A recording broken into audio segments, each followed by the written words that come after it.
令和2年3月20日、国士舘大学学長佐藤圭一。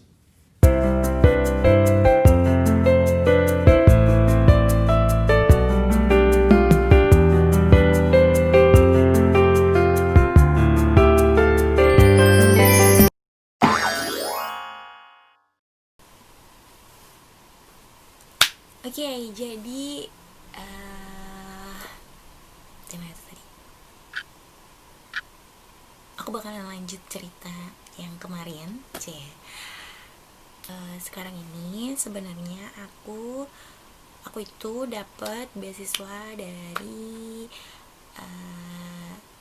suatu yayasan di Jepang, namanya Yasuda Foundation. Yasuda Scholarship Foundation. Nah, kebetulan yayasan ini itu kerjasama dengan universitas aku di Jakarta. Jadi aku dulu kuliah di salah satu universitas swasta di Jakarta yang sudah terkenal sekali, bahasa Jepangnya bagus banget. Pasti kalian tahu lah itu universitasnya apa. Jadi ada program, jadi setelah aku lulus ada program untuk beasiswa S2 di Jepang. Nah, aku ikut-ikut aja gitu kan, ikut-ikut tesnya. Nah, tes yang pertama kali itu tuh aku gagal, nggak masuk. Jadi aku 2015 kan lulus. Kebayang gak sih umur gue berapa gitu kan sekarang.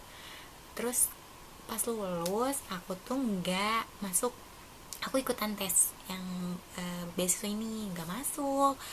Nah kan ya udah, emang mungkin bukan jalannya. Terus akhirnya aku bekerja lah di Jakarta. Aku sempat bekerja 1 tahun di Ritsumeikan University, jadi staff Ritsumeikan University yang ada di Jakarta. Makanya mungkin kalau teman-teman ada yang waktu dulu SMA-nya pernah aku kunjungin, yang pernah lihat aku presentasi di SMA yang ada itu siapa sih, tante centil gitu kan, presentasi gak jelas banget itu.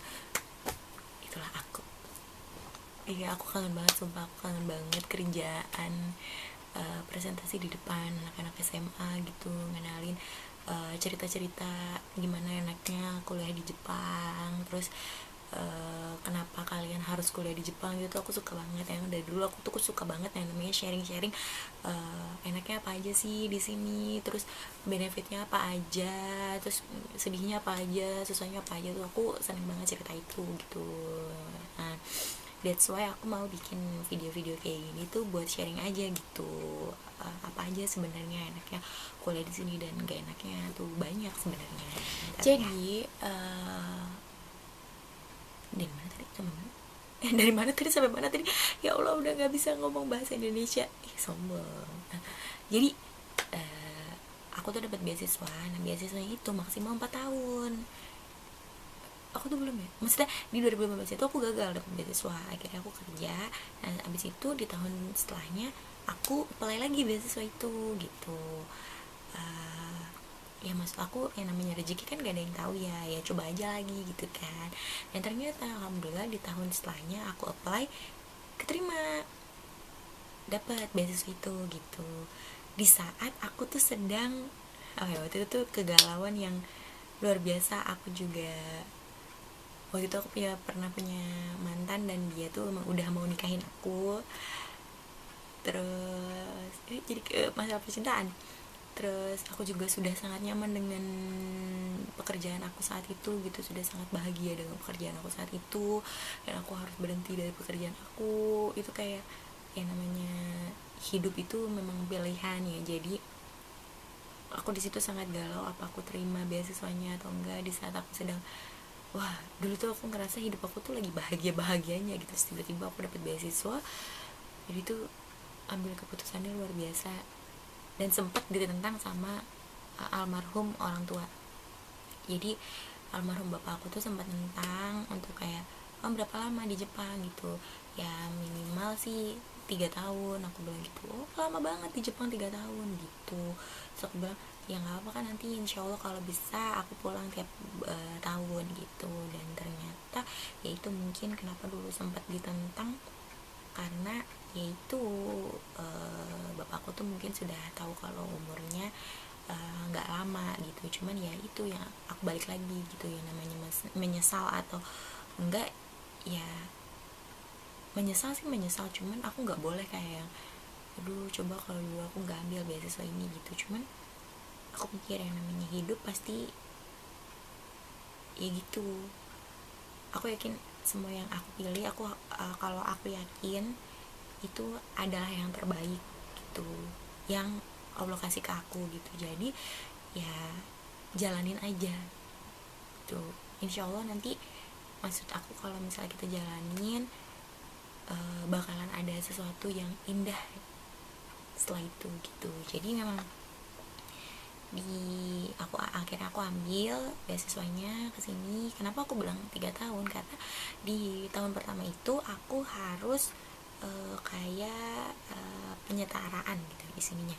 Harusnya aku penyetaraan, kan di sini aku sekarang ambil politik ya, S2-nya politik, sedangkan di Indonesia kan aku cuman lulusan sastra Jepang gitu kan. Jadi aku harus belajar politik dari awal dulu gitu. Nah, untuk itu aku sebelum masuk S2-nya aku ambil program penelitian yang belajar tentang politik dasar. Nah, aku ambil program itu selama 1 tahun, baru di tahun keduanya aku S2.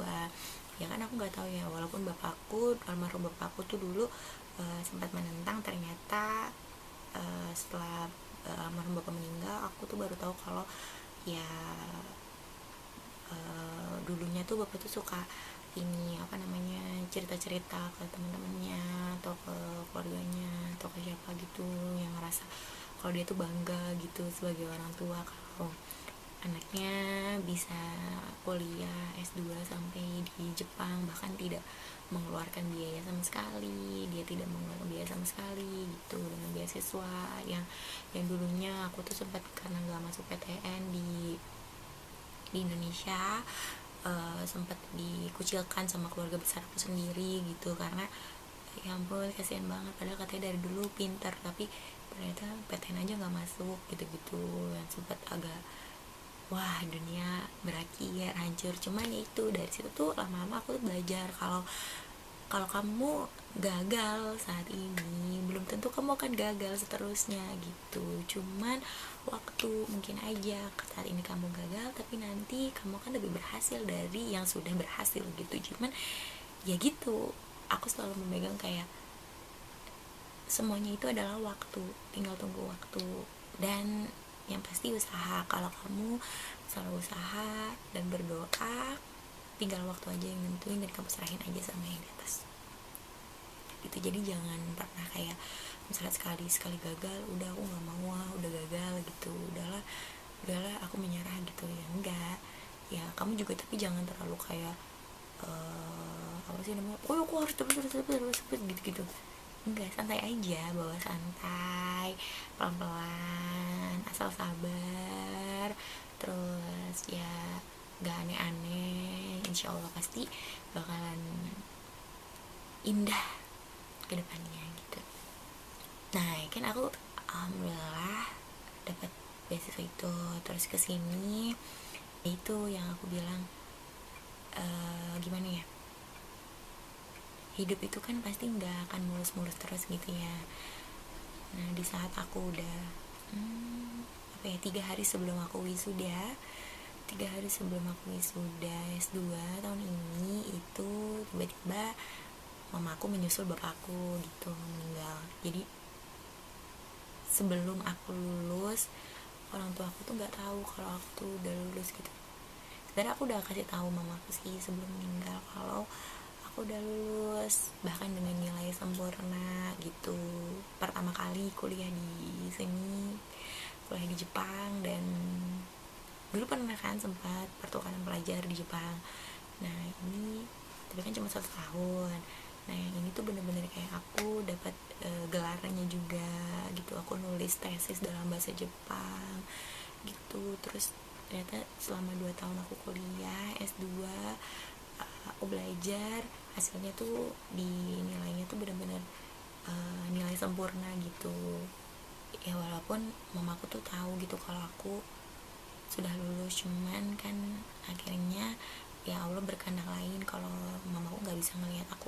wisuda gitu. Walaupun emang tahun ini kan gak ada wisuda, cuman ada kayak penyerahan ijazah gitu kan. Itu jadi ya mamaku dipanggil 3 hari sebelum aku wisudaan itu. Nah itu tuh aku ngerasa kayak ada di mana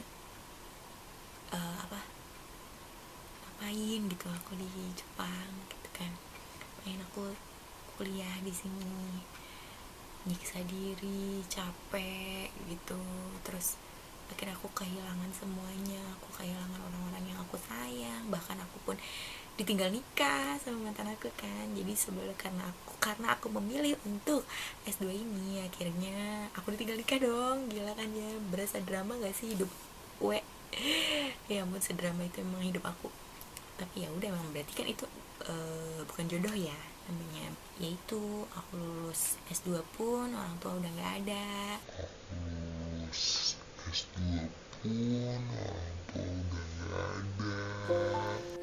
Jujur sangat berat buat aku untuk menerima kenyataan bahkan sampai saat ini. Tapi aku bangga sama diri aku sendiri. Aku masih bisa tetap tersenyum di hari wisudaku dan terlihat tidak apa-apa di hadapan teman-teman. Dan semoga